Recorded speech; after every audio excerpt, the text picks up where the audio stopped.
Tohoros. Zion. If one place is closed in the cubby hole of the bathhouse attendants or of Elazar in his area of Ruza, they are tahor. But they can come and say until he gives them the key or seal or until he makes a sign. If one leaves his utensils from this wine press season to the coming wine press season, his utensils are tahor, and with an Israelite until he says, "I had in mind to guard them." If someone was tahor and diverted his attention from eating, Rabbi Yehuda rules him tahor, since it is the way of Tameh people to separate from him. But the common rules him Tameh. If his hands were tahor, he diverted his attention from eating, even though he said, "I know that my hands have not become contaminated." His hands are Tameh because a person's hands are active. If a woman entered her house in order to bring out bread to a poor person, and she went out and found him standing next to the loaves of truma, similarly, if a woman went outside and found her friend stirring coals in a pit of truma, Rabbi Kuba rules Tameh, while the sages rule tahor. If Elazar Pila says, why does Rabbi Kula rule Tameh when the sages rule tahor? Because women are gluttonous, and she is suspected of uncovering the pot of a friend in order to know what she is cooking. Okay. Right. Perikles. Hadar im am haaretz bechatzer. So you've got two neighbors who've got a shared courtyard. One's a chaver, one's an am haaretz. So the chaver has got to be careful not to leave his stuff in the chatzer because the am haaretz will touch it. Shachach kelim bechatzer, and if he actually leaves his stuff in the chatzer, afilu chavios mukafos tzamid patil, even if they are. Even if they're surrounded by a tzamid pasil, in other words, they're sealed. So if they were in an ohel hameis, they would remain tahor. But if they're left alone with the am haaretz, it's going to become tamei. Or tanur mukaf tzamid pasil. Even an oven that's got a tzamid pasil, and an oven is like an even bigger chiddush because that is because that's fixed to the ground. Why are we concerned about the tzamid pasil? Because we're worried about the wife of the am haaretz who might be nida and might come and pick them up. And if she picks it up, tzamid pasil does not protect against a nida moving something, because because there you don't need contact.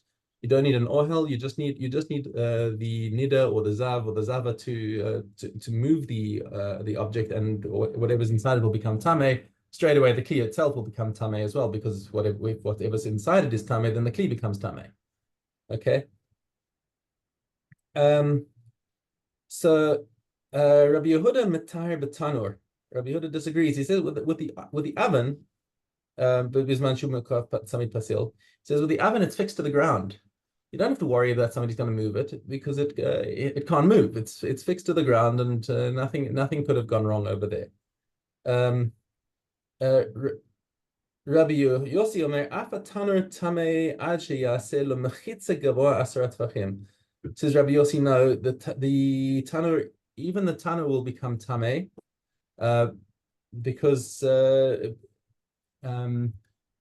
why the am haaretz might go in, open it, use it, close it, and reseal it. And the halacha, unless he makes a mechitza, if he's actually built a portion of his side of the chatzer, and he's put up a proper mechitza 10 tefachim high to show his ownership over this area of the chatzer, if he does that, then the am haaretz is not going to trespass. But if he doesn't do that, then the tanur will also become tameh. Okay, and halacha follows Rabbi Yossi here.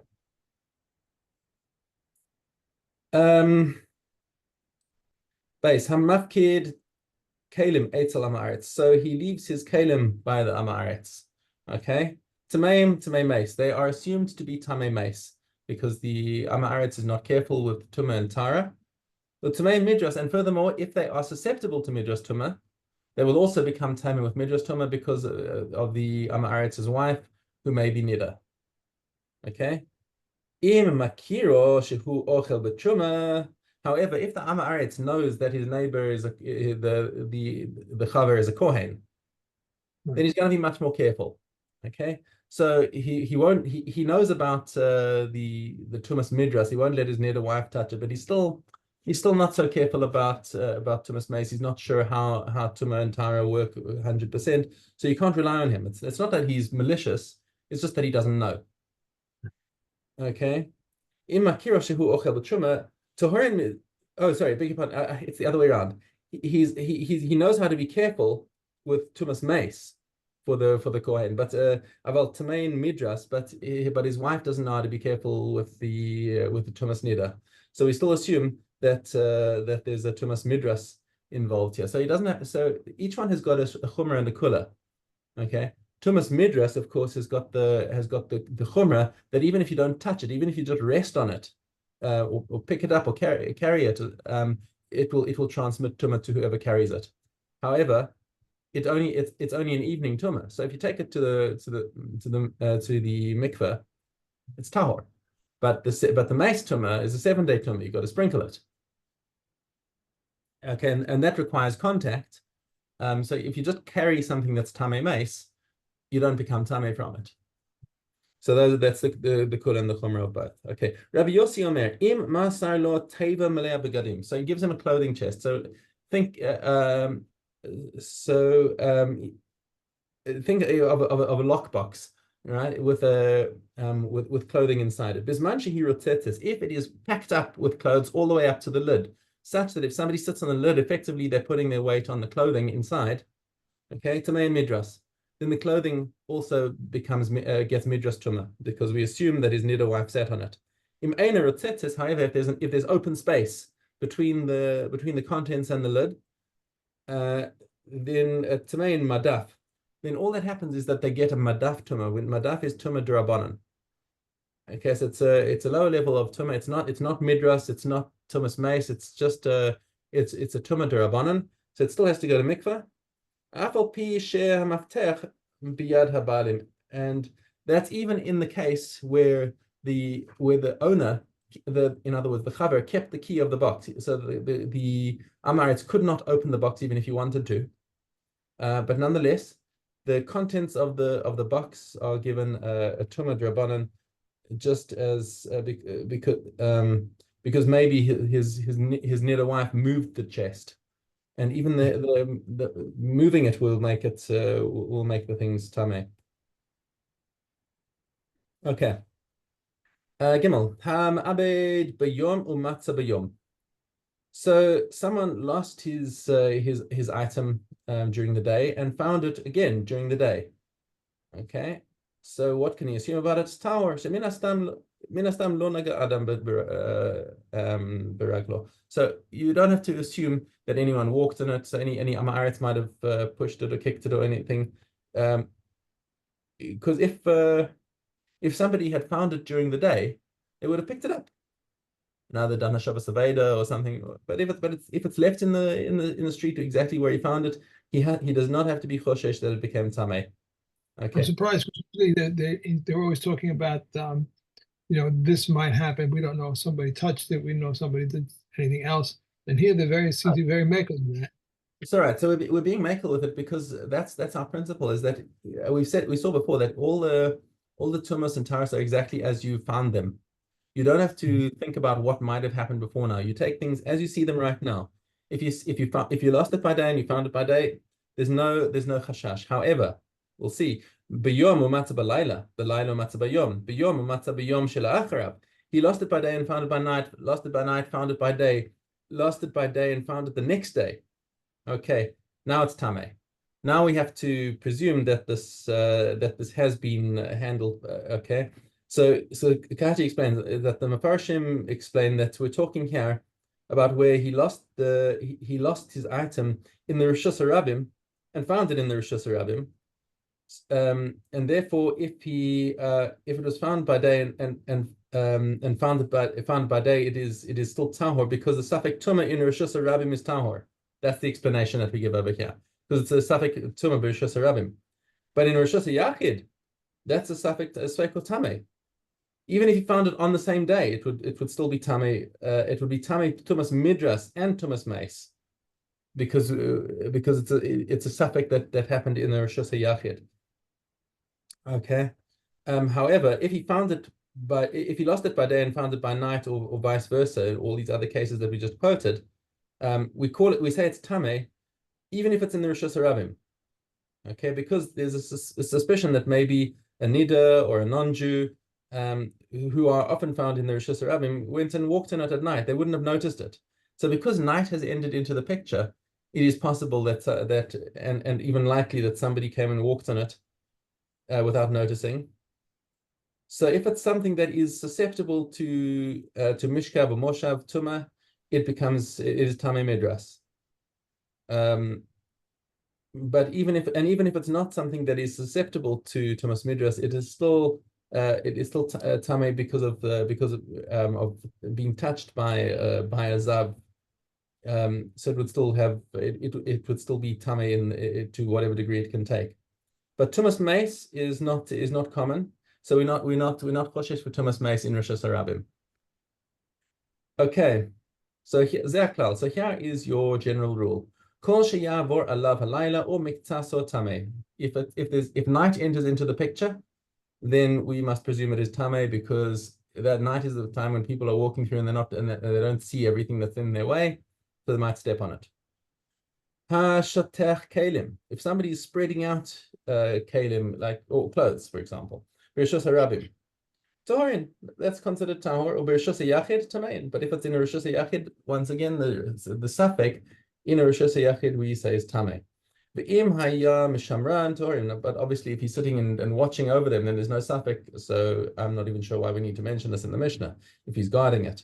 Naflu v'halach lahavian. If they fell off the line and they blew away, and he went off to go and find them. Now he's removed his shmira from these objects, and we presume that they're tamei again. Nafal dalyo letoch boro shel am haaretz. What happens if his bucket fell into a bore that belonged to an am haaretz? V'halach lavi b'ma yalenu, and he went home to go and get a long stick to pull it out. Tamei. The bucket is presumed to be tamei mipnei shehunach b'rishos am haaretz sha'achas, because it has been left in the rishus of the am haaretz. Straight away, we give it a din of tuma, even if the am haaretz is on holiday. And that's just the halacha that once it has been left in his rishus, we just paskin the tuma on it because lo plug. Yeah, that's it. Even if the am haaretz could not have reached it, that's the halacha that Kahati states over there. All right. Okay. Let's go back. Hey. Regarding two paths at one tamei and one tahor, if someone walked on one of them and prepared Tohoros, and his friend came and walked on the second path and prepared Tohoros, the Yehuda says if each of them required separately, both are rutar, but if both the people required together, they're rutamei. Rabbi Yossi says either way, both are rutamei. Regarding two loaves, one tamei and one tahor, if one ate one of them and prepared Tohoros, and his friend came and ate the second loaf and prepared Tohoros, the Yehuda says each of them is inquired separately, both are rutahor. If both required together, both are rutamei, and Rabbi Yossi says either way, both are rutamei. Regarding someone who was sitting in the public domain, and one came and tread on his clothes and spit or touched on his saliva, with regard to his saliva, we burn truma. But with regard to his clothes, we follow the majority. If he was sleeping in the public domain and then awoke, his clothes are tamei as a midrash. These are the words of Remeah or the consages with him tahor. If someone touched a person at night and is not known whether the person was alive or dead, in the morning he rose and found him dead, but may have rules that he is tahor, but the sages rule that he is tamei, because all uncertainties of tuma are decided according to the state at the time of the discovery. Okay. That's it. That's the last one. No, Yeah. parallel. Power, right? Yeah. Okay.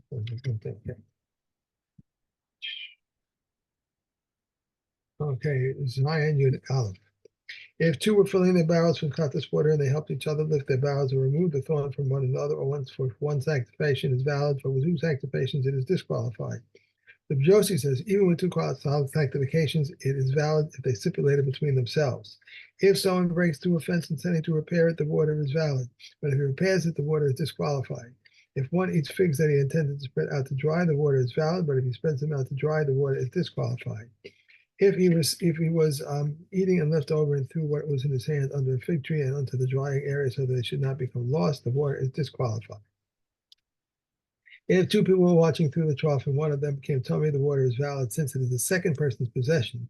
If he became tahor, then the second person became tamei, top tame, the water is valid since he is the first person's possession. If they both became tame at the same time, the water is disqualified. If one of them performs at a different activity, the water is valid since it is in the second person's possession. If he stopped and the second person performed a different activity, the water is valid since it is in the first watchman's possession. If they both performed a different activity simultaneously, the water is disqualified. Okay, Tohoros. Okay. Hey, Bimgil. If the pot is whole, Beit Hillel says it protects everything from becoming tummy. However, Beit Shammai says it protects only food, liquids, and earthenware. Beit Hillel subsequently rules like Beit Shammai. If there is a bottle in the upper story full of tahor liquid, the bottle becomes tummy for 7 days, even though the liquid remains tahor. However, if one pours the liquid into a different vessel, it becomes tummy. If a woman is kneading dough in a bowl, the woman and the bowl become tummy for 7 days, for the dough remains tahor. However, if the dough is transferred to a different vessel, it becomes tummy. Beit Hillel consequently ruled like Beit Shammai. If the utensils are made of dung, stone, or unbaked clay, everything remains tahor. Or if the utensils are considered tahor, the use with sanctified food or with the paraduma procedure, everything remains tahor because everyone is trustworthy regarding the paraduma procedure. The reason for the above rulings is because they are always tahor and all tahor earthenware utensils curtail tuma even when combined with the walls of the structure. Okay. Okay. And Menachos. Okay. Yud Aleph. Yishmael says the Omer was brought in on the Sabbath from 3 saw, on a weekday from the 5, but the comments say whether on the Sabbath or on a weekday it became from 3. Chanina, the administrator of the Kohanim, said on the Sabbath it was reaped by an individual with 1 sickle or 1 basket, and a weekday by 3 and 3 baskets, and with 3 sickles. But the sages say whether it was on the Sabbath or on the weekdays, it is done by 3 people with 3 baskets and 3 sickles. The mitzvah of the Omer is that it comes from the closest fields. If that which is closest to Jerusalem does not ripen, we may bring it from any place. Once it has occurred that it came from Gagath, Sephraim, and the Sesei Lechem from the Ein Shalcher Valley. How did they do it? They caught agents would go out in the field on the eve of the festival and make it into bundles while it was attached to the ground, so that it would be easier to reap. All the towns nearby would gather there, so that it would reap with great ceremony. As soon as it became dark, he would say to them, as the sun set, they would say, yes, the sun is set, and they would say, yes, the sickle, and they would say, yes, the sickle, and they would say, yes, this basket, and they would say, yes, this basket. And they would say, yes, on the Sabbath, they would say to them, the Sabbath, they would say, yes, this Sabbath, and they would say, yes, I shall reap, and they shall say to him, reap, shall I reap, and they would say to him, reap. 3 times for each item, and they would say to him, yes, yes, yes. And why was all this necessary? Because of the Betzulim, who said that the Omer is not reaped on Moti Yom Tov. Okay. And Yud Aleph is bad. At first, they would say there are 3 women who must be divorced if they take a suba. One who says, I am unclean to you, for heaven is between me and you, or I have removed all from all Jews. They later retracted, so this or that a wife should not set her eyes upon another man and behave immorally toward her husband. Rather, one who says, I am unclean to you must prove it. Heaven is between me and you, and they should plead with her, I am removed from all Jews. He should revoke his share so that she can continue in marriage relations with him, but she is removed from other Jews. Hadron Alach, Masechus Nadarim, Nazir. Okay, and Aleph. All equivalent terms used in Sirius are like in the Sirius. One who says I will be like a Nazir, or one who I will be handsome as a Nazir. Nazik, Nazalek, and Patsayak, he is a Nazir. One who says I am like this one, I am to stroke my hair, I am to let my hair grow, and it's an obligation upon me to let my hair grow long, he is a Nazir. If he says it is an obligation upon me to offer birds, the mayor says he is a Nazir, but the sages say he is not a Nazir. One who says I'm a Nazir from grape seeds, or from grape skins, or from haircuts, or from tumor, is a Nazir, and all the details there is applied to him. One who says I am like Shimshon, the son of Manoach, like the husband of Delilah, like him who goes out from the gates of Gaza, like him who the Philistines gouged out his eyes, he is Shamarite Nazir. What is the difference between a permanent Nazir and a Samsonian Nazir? A permanent Nazir, if his hair grows heavy, he may lighten it with a razor and bring 3 animals. If it becomes semi, he may bring the sacrifice to Tumah. Samsonian Nazir, if his hair grows heavy, he may not lighten it, and if he becomes tummy, he may not bring the sacrifice for Tumah. Standard in the series. Done. That's it. Yeah. Okay, and we're on to Okay, Chala. If one takes out leaven from wheaten dough and puts it in the rice dough, if he has the taste of the cereal, it is liable to challah, but if not, it is exempt. If so, why did they say? Tell the run this forbidden any quantity of its own kind, but of a different kind, it imparts flavor. If two women make from two calves and they touch one another, even if they are the same kind, they are exempt. If they belong to one woman, all the same kind, they are liable to two of different kinds, they are exempt. Which is one kind with the kind, which is one kind with which is one kind with like kind? Wheat does not combine with any except the spelt. Barley combines with all except with wheat, and Yom Yaakov and Minori says the other kinds combine with one and other. Okay. Phew. Okay. Okay. Have a great Have a day. wonderful day, and please try and keep all necessary parts inside you. I hope so. Have a great day. Okay, be well. Bye. Bye.